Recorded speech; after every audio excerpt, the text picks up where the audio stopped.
I just talked to him about a year ago. He was like, thank God for turning me on to that shit. My life changed. That was funny because the director made him a French guy in the movie when this guy plays Italians everywhere, and then he goes, French guy. How the fuck am I gonna do a French accent? Smoke some of this. We That gave was him the day that we got high all day because they couldn't find Paul Rodriguez. That's right. Paul was MIA and shit. They had to go to his house and jump the fence and get him and shit. How's he doing? Is he better now? He's doing good, man. I haven't spoken to him, but we have the same agent, and I see that he's getting back on the road. Okay, yeah, because he was in the hospital for a while, wasn't he? Yeah, he was in the hospital. Something was wrong with him. He drank bad water. It's funny, he was dehydrated, and he had just came from a rally where he was fighting for water for the farmers. And he was dehydrated. Yes. Fucking tremendous. Instead of fighting for the fucking farmers, he should have drank a glass of water.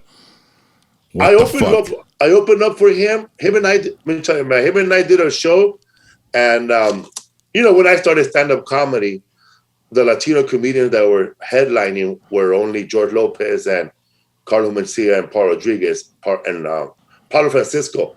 Everybody else was featuring and barely headlining, but those guys were headlining. And I remember opening up for Paul Rodriguez in Reno, California, and he calls me up, like busting my balls. And because he found out that I was arguing with somebody, I guess, somewhere else. Somebody told him, a comedian try to rat you out so you won't open up for somebody. Maybe he'll take me, So he calls me up and he goes, what is this you complaining about? Your hotel's too small. Your airplane seat was horrible. It was bad weather. And he goes, I wasn't complaining about nothing, man. What's wrong with your ass? Then he goes, you'll start complaining once you see my room. And he hung up. I opened for him with Mark Babbitt. Remember Mark Babbitt? Bro, from the Houston. I remember the first time you met Mark Babbitt.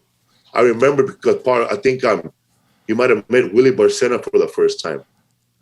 And he kept talking. Willie kept talking about how you and Mark Babbitt hit it off right away.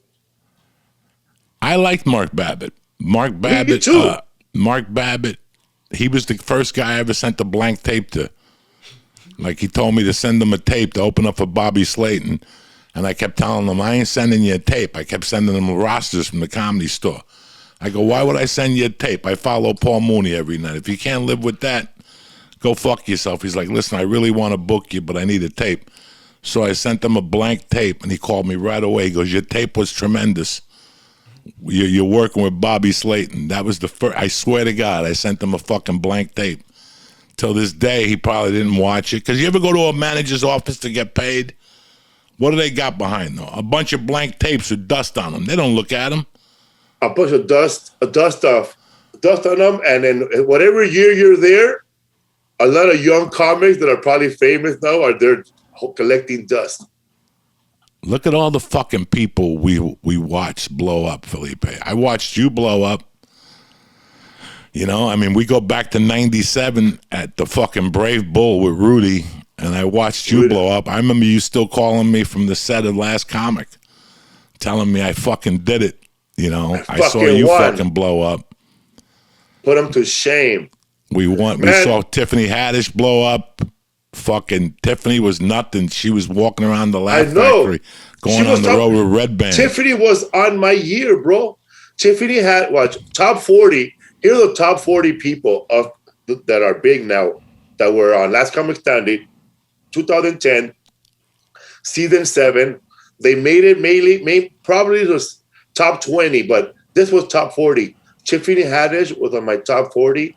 Cristela Alonso was in my top 40. Little Rel was top 40. That one writer from New York, man, he's very funny. He writes for Amy Schumer. He got into a little trouble. He's so funny, man. He was top 40. Hell yeah, man. I gave him edibles in my fucking hotel room. Who were the finalists the year you made it? I would have never thought I made it, man. But who were the finalists that year that you beat out? Oh, top 10? Top 10. The five. The top 5 was yes. me, Tommy Johnigan, Mike Kaplan, Roy Woods Jr., and Mike DiStefano. Rest in peace. Wow, Mikey DiStefano. Bro, Mike DiStefano, like, he was killing it on the tour, bro. Like I'm glad he was third and not second place, because he was like getting standing ovations with he was his strong, comedy. Bro. And Tommy John again couldn't follow him. So by the time he would go after Mike, Tommy would try to do like 18, 20 minutes just to get some heat going, you know, because he would leave a lot of heat behind, bro. It was like following you, bro, when you're hot. You know, when you're hot, come on, bro. When you do a tight 20, nobody in the world can follow you. That's your hot crazy. 20 is, you even told me, if you have a hot 15, hot 20, you're unstoppable, the rest of the 25 will come naturally. Oh, yeah. The first 18, I'll fucking knock it out of the park. I don't fuck around. Those Comedy Store sets, they make you fucking savage. So if you're going to give me 18 minutes and you're going to fuck, because I'm going to condense 40 into 18, I'm not going to shut the fuck up. I'm just going to keep coming at you till you can't take it no more, you know. That's why I hated headlining, because you got to do 45 fucking long minutes. You got to space out your jokes. So I would have to write like an hour 20 to really kill on a headlining set, because I want to machine gun them to death. I want to machine gun them, take a breather, step back, let them get some air, let them take a sip of the drink, and then go in there again, step back at the 32-minute mark, 33-minute mark, give them another breather, and then just bring it on fucking home like Pete Rose in the All-Star game when he knocked that dude down. That's it. I just want to bring it the fuck home. That's why I haven't been going on the road, because I don't have that type of material anymore. I got to start all over from fucking scratch. So I just been taking my time, podcasting, fucking around, spending time with my daughter. You know, it's nice. So it's fucking hot here. It's starting to get humid, so I don't want to do comedy outside. I don't want to do dick. I know what you mean. That's very important. So anybody listening here who is a young comic and you're worrying about it, I should get an hour. No, bro. Forget the hour. Go for the 120. Because everybody that has a tight 45, it's a tight 45 when the crowd is hot. You know, when it's packed. That's a tight 45. Perfect. But there's going to be times when the crowd ain't going to be hot. And you're going to go through that 45 minutes in 30. Or you're going to go through that 1 hour in 30 minutes. I've been there, man. You've been there too. Remember that one time you came back with that sad story? What happened? I tried to do your material. They didn't want it. I give them some Willie Barcena. They said, fuck no. I give them Freddie Soto. They said, fuck you and his dad.